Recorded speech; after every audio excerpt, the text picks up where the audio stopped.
Hi, my name's Jack and I'm a freelance web developer and designer based here in Whitby. And through January and February 2026, I'm going to be running a 5-week course on digital systems for manufacturing businesses.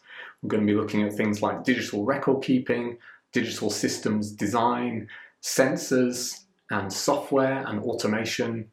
And in the final week, we'll look at things like marketing, how you might sell what you're manufacturing more easily via the internet using all kinds of digital marketing tools.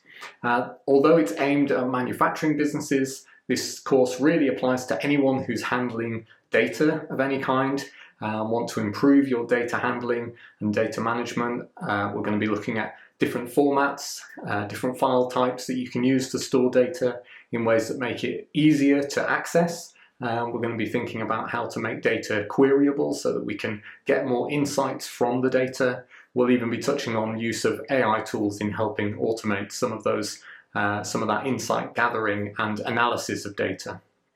So whether you're a manufacturer or you're a business that's storing and processing data, I hope you'll have a look at the details in the link below for the course, and that if it's something that you feel would be appropriate, that you would sign up.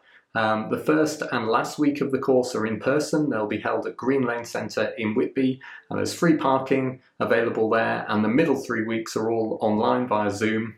Every week there'll be some practical exercises for you to work through, and every business that signs up for the course will get 1 hour of free contact time per week throughout the course, where I can help you implement some of the things that we've been looking at together during the workshops. So have a look at the link below and sign up if you think it would be helpful.